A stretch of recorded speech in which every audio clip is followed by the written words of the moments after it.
Hello viewers, আবারও আসলাম আপনাদের মাঝে নতুন একটা ভিডিও নিয়ে। আশা করি পুরো ভিডিওটা দেখবেন আর অবশ্যই আমার ইউটিউব চ্যানেল সাবস্ক্রাইব করবেন। আজকে আসলাম আপনাদের মাঝে খুব গুরুত্বপূর্ণ একটা নিউজ নিয়ে। আপনারা অনেকেই সবসময় আমার ইউটিউব চ্যানেলে কমেন্ট করেন যে বাংলাদেশ থেকে ইন্ডিয়া ছাড়া অন্য কোনো দেশে এম্বাসি আছে কি না, বাংলাদেশের অন্য কোনো দেশ থেকে এম্বাসি ফেস করে আসতে পারবে নাকি, এই বিষয়ে অনেকে কমেন্ট করেন। সেই বিষয়টা আপনাদের মাঝে ক্লিয়ার করব।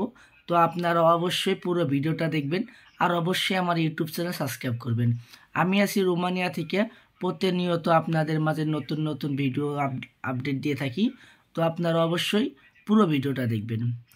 এখন বর্তমান বাংলাদেশের যে অবস্থা, বাংলাদেশের থেকে রোমানিয়া আসার জন্য যদি কেউ ফাইল জমা দেয় বা যদি কারো ওয়ার্ক পারমিট বের হয়, তাহলে অনেকে চিন্তা করে আগে যেরকম ইন্ডিয়া আসতো খুব তাড়াতাড়ি বা খুব সহজেই ইন্ডিয়া এসে ইন্টারভিউ দিত, ভিসা হলেও হতো, না হলো নাই, সমস্যা নেই। কিন্তু বাংলাদেশ থেকে ইন্ডিয়া খুব ইজিলি ভিসা পাইতো, এই জন্য ইন্ডিয়া গিয়া রোমানিয়া এম্বাসি ফেস করতো।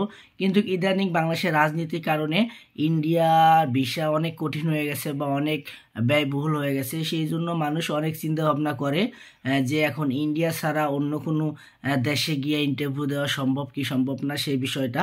তো আজকে সেই বিষয়ে আপনাদের সাথে কথা বলবো। তো কিছুদিন আগে একটা ভাইয়া আমাকে কমেন্ট করছে, তা সে বাংলাদেশ থেকে ওয়ার্ক পারমিট বের করছে, সে ইন্ডিয়া যাবে।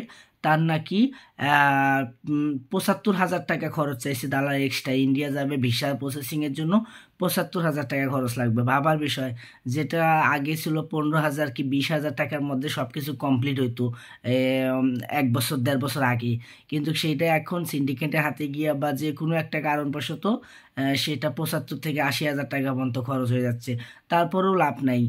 এই ৭৫ থেকে ৮০,০০০ টাকা খরচ করে ইন্ডিয়া গিয়া ইন্টারভিউ দিলেও ভিসা পাবে কি না সেটা ১০০% শিওর নাই। কারণ ইন্ডিয়াতে বর্তমান রোমানিয়া আসার জন্য ভিসা রেশিও খুবই কম। আগে যাও ছিল ১০০-র মধ্যে ৩০%, ৪০%, কিন্তু ইদানিং বর্তমানে ১০০-র মধ্যে ২০% নেই ভিসা রেশিও। এখন যারাই যাচ্ছে তার রিজেক্ট হচ্ছে। দুই একটা মানুষ ভিসা পাচ্ছে, কিন্তু তাও খুব অনেক বাছাই কইরা। এখন মানুষ চিন্তা ভাবনা করে এটাই যে এই ৭০ থেকে ৮০,০০০ টাকা এক্সট্রা খরচ করে ইন্ডিয়ার ভিসা নিয়ে ইন্ডিয়া ইন্টারভিউ দিবে। যদি ইন্ডিয়া ইন্টারভিউ দেয়, গিয়ে যদি ইন্ডিয়া ভিসা না পায়, তাহলে তার ফায়দাটা কি? যেমন কালকে এক ভাই আমাকে কমেন্ট করছে, ভাই আমি একটা এজেন্টের সাথে কথা বলছি, উনি আমাকে ওয়ার্ক পারমিট দেবে বাংলাদেশ থেকে, ইন্ডিয়া যাব, ইন্ডিয়া গিয়ে ইন্টারভিউ দেবো, ওখানে লাগবে ৭৫,০০০ টাকা খরচ, আর বাকি অনেক খরচ অনেক খরচ লাগবে আর কি। টোটাল ১,৭০,০০০-৮০,০০০ টাকা সব মিল্লা দালালকে দিতে হবে। আবার এইদিক ৭০,০০০ টাকা যদি ইন্ডিয়া গিয়ে ভিসার জন্য অ্যাপ্লাই করে আর যদি ইন্টারভিউ দেয়, যদি ভিসা রিজেক্ট করে, তাহলে ওনার নাকি পুরো অর্ধেক টাকা লস হয়ে যাবে। সেই বিষয়ে আপনাকে জানালো।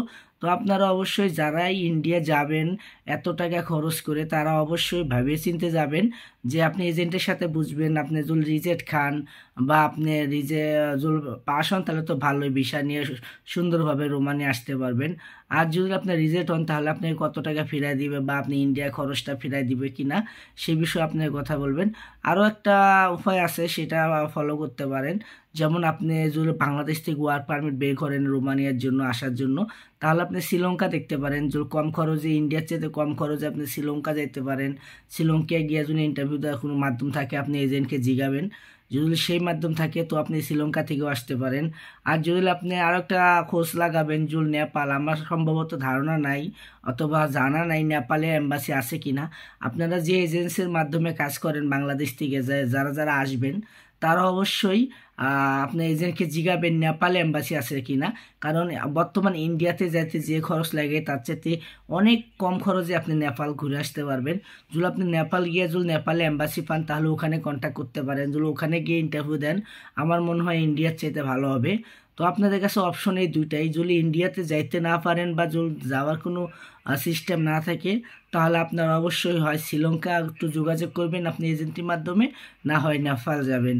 আর যারা মিডল ইস্টে আছেন, সৌদি, মালয়েশিয়া, দুবাই, কাতার, ওমান, কুয়েত, তাদের তো সমস্যা নেই, তারা ওয়ার্ক পারমিট পেলে তারা অবশ্যই ওই দেশে ইন্টারভিউ দিতে পারবে, ওরকম সিস্টেম আছে।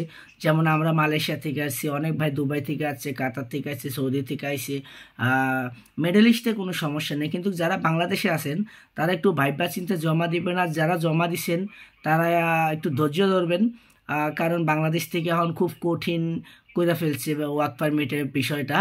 যাই হোক, যারা ওয়ার্ক পারমিট পাইছেন তারা আসার জন্য ট্রাই করবেন। যদি ইন্ডিয়া না আসতে পারেন আপনারা অবশ্যই শ্রীলঙ্কা বা নেপাল এই দুইটা দেশ ট্রাই করবেন। যদি হয়, সম্ভবত হতে পারে, যদি হয় তাহলে আপনারা কপাল খুলে যাবে। আর যদি নেপাল আর শ্রীলঙ্কা না হয় তাহলে আপনারা এজেন্টের সাথে ভালোভাবে বুঝিয়া কন্ট্যাক্ট করে তারপরে ইন্ডিয়া যাবেন, কারণ ইন্ডিয়া বর্তমান ভিসা রেশিও খুবই কম। আপনারা একটু ভাইবা চিনতে যাবেন, যিনি আপনার এত লস না খান বা এত টাকা ক্ষতি না হয়, সে বিষয়টা খেয়াল রাখবেন। তো আশা করছেন পুরো ভিডিওটা দেখছেন আর সব কিছু ভালোভাবে বুঝতে পারছেন। তো ভালো থাকবেন, অবশ্যই আমার ইউটিউব চ্যানেলটা সাবস্ক্রাইব করবেন।